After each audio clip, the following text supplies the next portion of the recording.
in her car to dry because it's a car she doesn't use. Then she grinds this up and puts them in tea.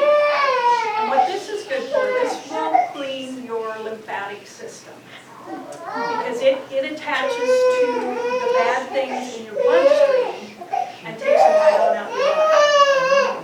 So it does have a good purpose, even though it's kind of a okay. Now, that's kind of the end of my speech. Where you guys see weeds, I see food. I'm going to get a t-shirt that says I eat weeds. And so don't just pull them, eat them. Yes? I've heard that there are some wild onions. Yep. And they have something very similar that is poisonous. How do you distinguish them? A lot of research. A lot of research. I've got books here, a few of the books that I use, and I bring something home, and I research it, and I look at it, and the best thing to do is, if you're unsure, is to put it in your mouth, chew it, don't swallow it, spit it back out. That'll tell you, if your tongue gets a reaction, you're going to know that it's not. Now this is ramps, and this is what ramps look like. Okay, and if you come out and you smell them, you're going to know that these are ramps. Their season is about done too.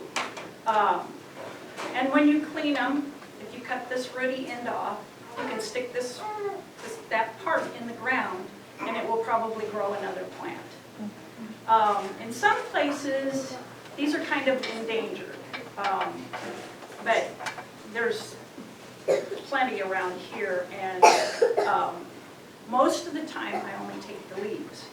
Now earlier this week I made some pickled ramps, which I plan on making aioli sauce with, and so I had all these leaves left. So I made them into ramp chips, like you do kale chips, and I brought some of those if you want to try them. But if you can smell these.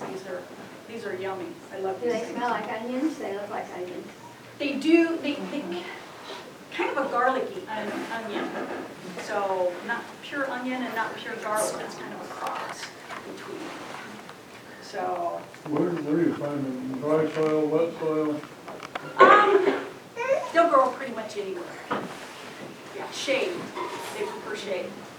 So most of this stuff, except for the wood sorrel and the plantains, like shade. So that's why it's always good in the timber and stuff. So, and hopefully this year I would going to try and make pine cone syrup again, and I've made spruce tip shortbread cookies. They were amazing. They were so good. So you can, if you're out and about, you see those little new shoots, spring shoots on the trees. Fir is flat, spruce is round. You can pull those off and stick them in your mouth, and they're just like citrus. So, they're excellent. Yes. We had so much pigweed, we decided to look into it. Googled it and found out that it was an indigenous food. That in fact, it's still a very popular food worldwide.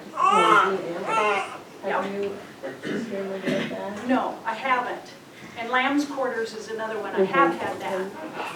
The only way I've had pigweed was we made a quiche at one of the classes, and it had lamb's quarters and pigweed and other greens in it. But yeah, you don't have, you can eat it. You know, you can pull it, save it, eat it, pickle it, you know. Some names in some places are applied to one plant and in other places to a different plant. Which book would be best for Iowa? Any of these books are Midwest. Yeah. And if you have the internet access, the Forager Chef, is a good one to follow. He has got a lot of good recipes. And Sam Thayer, he's a good one. And Mike Trabell, he's a good one too. Although I don't think he's retired now. I don't think he has much to do with this kind of stuff anymore. So, Does Tony eat all your food? absolutely. Do you eat all the food? You eat all the food? Oh, yeah.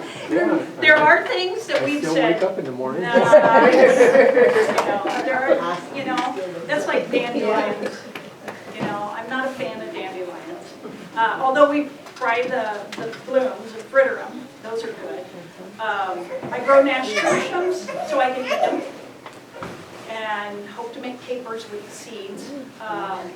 Yeah, I do a lot of annuals so I can eat them. So, yeah. How about tea? Any kind of tea that, I know my mom one time seen some, what is that one? For Mexico to sleep, relax. Chamomile, thank you. And we just pick a bunch from the street, there was a bunch, Yeah? and that was pretty good, but I don't know much about, if Yeah. it's okay to just pick them, Yeah, as long as you're careful where you pick it from. Yeah. And there's wild chicory too. Oh. Grows crazy along the highways. It's got a blue flower in the fall, and that's wild chicory. I'm not a fan of chicory, so I don't harvest that. Any other questions? Rhonda, what is the most poisonous plant that you would never want to misidentify that was grown in Iowa, that if you ever ate it, it would be violently reacted or whatever? I think the worst one is poison hemlock, and you don't even want to touch that. Now there's a look-alike that's wild parsnip, so you want to do your research and make sure you get the right one. Poison hemlock has purple on the stalk, and you don't even want to touch it because it will blister. It will blister you. I think the most unedible thing I ever ate was grows in the ditches. What is it called? Cattail. Cattails. That I ate it raw. I didn't have it in anything cooked, and it was like chewing on styrofoam. You ate the stalk or the root? The whole stalk? Okay. Yeah, we didn't do the root. No, we made pancakes with pollen from the cone-like thing. We made pancake. That was really good. That gave it a different flavor. Have you tried thistle? Yes, I made thistle. You want to get that when it's young.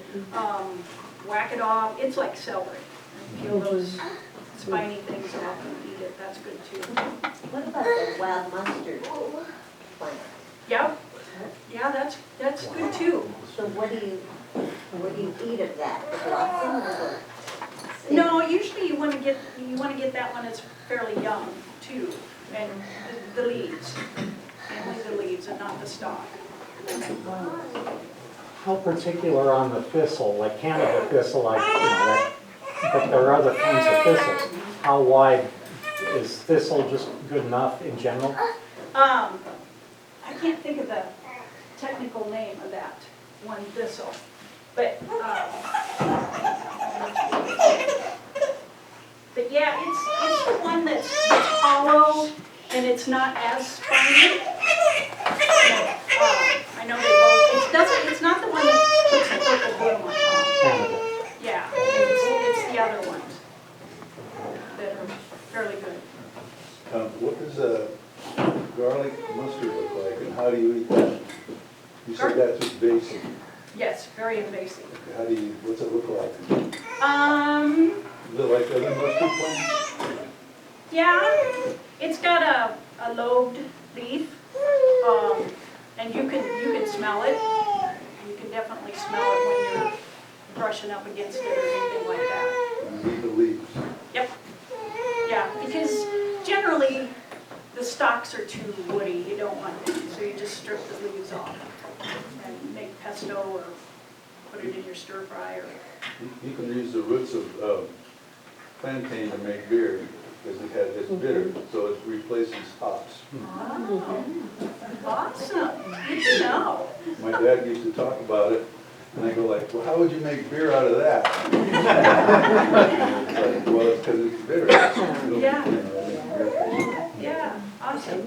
And once it shoots and does seeds, those seeds are pure psyllium. And so they can be crushed and used as far as for digestion, that type of thing. Yeah, So it will turn brown, the seeds. yeah, And so I usually just cut those off, and I've already done the other stuff with plantain. But the seeds are interesting. yeah, Yeah, same with the thistle. yeah, yeah. Those seeds are generally for energy. Oh, cool. Yeah. So, I mean, it's just amazing. You just will never learn it all. No. And that's the fun part. I don't want to go for long rides and through ditches and farming. Luckily, we have a lot of things right in our yard. Yeah, We live on an acreage. yep, And you start looking around, you look at the picture or whatever, and you can also take a picture of something and ask what it is. And then they will come back with pictures and what's closest to what you took a picture of. And so that was really handy. yeah, Yeah. yeah. There's apps that do that too. Yeah. For that stuff too, yeah. Yeah, 'cause Maybe you covered this, maybe you mentioned this at the start, but what got you into this? A friend of mine was doing some classes, and we were just out roaming and nibbling on things, you know, and it piqued my interest, and she has since moved out of state, but I just kept on going, and I found other places to learn from people. Now they're kind of few and far between, so, but yeah, I was just shocked at what, we could walk around her yard and eat, you know, and she was more on the medicinal side, you know, use this for that and this for that, you know. I'm just like, I just want to eat it. If it tastes good, I want to eat it. Yes. Do you have any sense of what we have now that's wild is similar to what was here 100 or 200 years ago? No. 300? No, it makes you wonder, you know, what, I often wonder what, if we hadn't built roads and grazing and all that other stuff, what would it look like? What would be, else would be available? Yeah, when I was a kid, we had wild strawberries grown in our ditch. Until, of course, they graded the ditch. But there is a place in Green County that has wild strawberries. Go ahead. Have you used mulberry or grape leaves, or have you made use of fox grapes? Yes, I've used those leaves and stuffed them. Okay, yeah, right. Yeah, I made wraps. But that's as far as I've went with that. Okay. You haven't used the wild grapes, the small fox grapes? I can't beat the birds to them. Oh. That's like May apples. Well, I'd love to get some May apples, but I can't beat the animals to them. You know, I spy them and they're there, and then they're gone. You know? in the 1960s, there was a popular book called Stalking the Wild Asparagus by Yule Gibbon. Yeah. I read that. Yeah, and he said burdock root was good. Yeah? He called it wild go-go root. Yeah, I'm not a fan of it either. But you know, they like curly dock, and they put on those big old seed heads and everything. You know, they probably ground that for their flowers and stuff like that to use as meal, you know, and the mullein that grows everywhere, it sends up that big stalk, you know, that is, you can dry that and smoke it. And believe it or not, it's good for your respiratory system. So, yeah. But I don't do much of that because I can't eat it.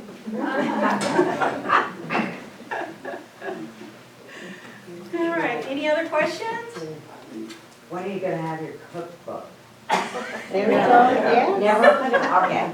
You know, Oh, you should. Yeah. if I can substitute, like I made lasagna and I didn't have spinach in the freezer. I went out and nettles, Yeah. nobody knew the difference, you know? So yeah, if I'm researching a recipe and I think, oh, hey, I can use wild things, I don't have to go to the store and buy that. Cool. Yeah, I can just go out and harvest it and use it. So, yeah, is anybody willing to try things? Yes.